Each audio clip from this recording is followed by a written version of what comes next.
Hi, good evening, everyone, and welcome to my channel. Today, I wanted to talk to you about something personal, which is my family history with diabetes. And I know a lot of family and friends who have diabetes in my community, and it's very prevalent among Indian Malaysians. And I just wanted to share some of my insights and learnings about diabetes with all of you, and some of the things that I have observed throughout many years of just living with certain family members and also the larger community as a whole. Now, first and foremost, diabetes, as we know, is basically high levels of blood in the sugar in the blood, and basically, there's a lot of other health symptoms which I don't really want to go into, but this is really informational purpose for information, and it's not advice or medical advice or any kind, but just my own sharing from what I have observed. In terms of the diet, I noticed that many of the diabetic family members and friends often eat a diet very high in carbohydrates. So this includes bread, pasta, and also fruits. So a lot of that is actually converted into sugar into our system, and having a lot of that, like 4 times 5 times a meal times a day, is actually not very good for your health because there are long-term impacts. And what we are seeing is that there's not much fat in the diet as well, and fiber, so those things are kind of missing.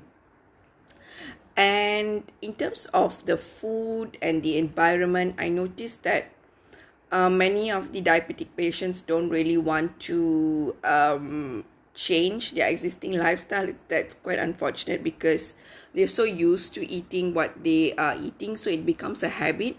It is also part of their, lifestyle choice, and also their family and the friends surrounding us kind of like the same food. So if someone wants to change their diet, they feel very strongly against it. Like I had family members who were not happy that I didn't eat fruits or I didn't want to eat rice, for an example, and they were very puzzled by that, and they were surprised, and they said, aren't those things healthy? And for me to actually lose weight and become healthier, I had to do things that were very unusual and very uncommon. So that's what happens. And sometimes I noticed that certain diabetes, some of my diabetic family members, they don't believe in vanity. This is a major issue because being healthy is not about just being vain. You need to observe your body. You need to observe if there's any changes in your health. You need to measure your weight. You need to look at how much you weigh, and all the other problems that comes along with diabetes. And you have to be very self-aware. And we talk about self-care and all those things, but if we are not healthy, then how are we going to take care of ourselves? So that's the major issue. And in terms of exercise, again, there's not much of strength training.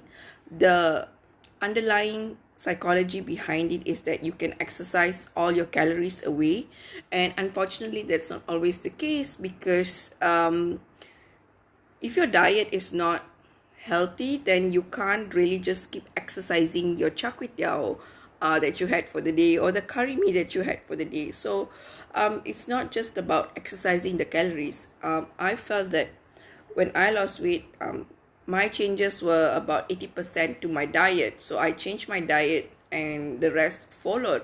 My hair, the quality of my hair is better, my skin is better, and I lost 12 kilos and I feel much better. I have better energy, better sleep, and everything has improved by just improving my diet.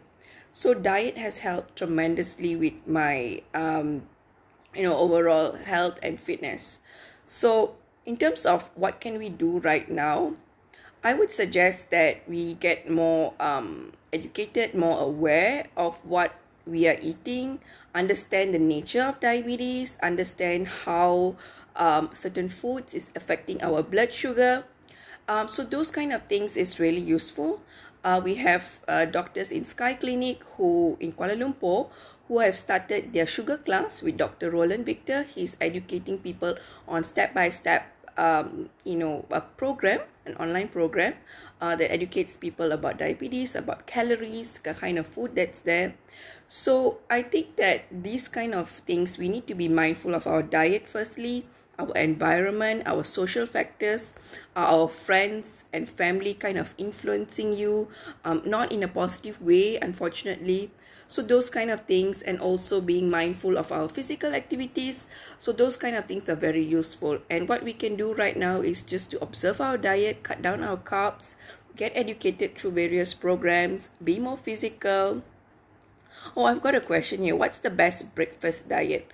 Manikam, I normally recommend protein and fats, like either looking at some wholesome whey protein or looking at avocado, some eggs, boiled eggs, none of the protein-based stuff like toast or pancakes or tosse, which you really like, and idli and those kind of things are not the best options for breakfast.